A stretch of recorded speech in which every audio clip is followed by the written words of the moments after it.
Have you ever felt an instinctive revulsion towards someone? A feeling that's as uncontrollable as it is unexplainable? Today, let's delve into physiological disgust in psychology, a reaction far harder to conceal than physiological liking.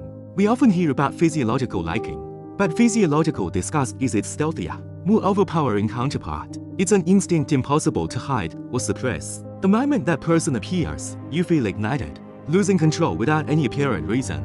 Every time you see them, a nameless rage flares up inside, as if your body has issued a command. Even a fleeting brush past them makes the air feel polluted, as if some unwanted emotion has latched onto you, impossible to shake off or escape. In that instant, you might even feel invaded by a strange force, making you breathe cautiously, desperate to leave as quickly as possible. You might have thought you were just being overly sensitive, but your body has already made the call for you. You can't pinpoint what they did, yet every encounter feels like a slow drain on your energy. This isn't about having a bad temper or being overly emotional. In psychology, this state is known as physiological disgust. When facing certain people, your body detects danger faster than your mind, warning you to stay away through pure instinct. You're not suddenly difficult to get along with. You've just been pretending everything is fine, forcing yourself to endure for far too long. But your body is far more honest than you think.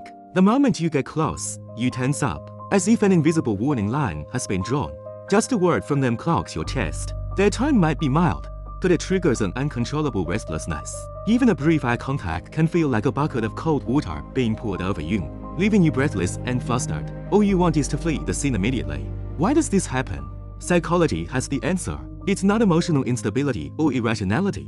It's a traumatic stress response. You might think you've moved on, but your body never truly forgot. It remembers the swallowed grievances, the times you held back tears and headaches. Okay, and every moment you were sidelined, denied, or dismissed as too sensitive. You might appear calm, even managing a smile and playing along, as if nothing happened. But your internal system has long activated a defense mechanism. So, every time they show up, you feel inexplicably nervous, your heart races. Your spine feels like you've been thrust back into a past wound. This isn't an overreaction or overthinking. It's your body's way of warning you. Stay away, this person once hurt you deeply. Sometimes, what you're resisting isn't the person in front of you, but a trigger that hits the most painful part of your memory. Psychology calls this projective memory trigger an emotional response. Your body recognizes instantly. Even if your mind doesn't, they might have done nothing wrong, but their demeanor, tone, or even a habitual gesture mirrors someone who once made you feel wronged, suppressed, and unable to release your emotions. It could be a parent, a friend, an ex,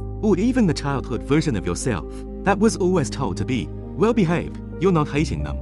You're defending against a feeling you never truly let go of, despite trying to endure it. Their word or action is a key that unlocks a long-sealed reaction. You're not being unreasonable or throwing a tantrum. You're finally realizing this emotion doesn't belong to your present self, and you refuse to endure the pain of the past any longer.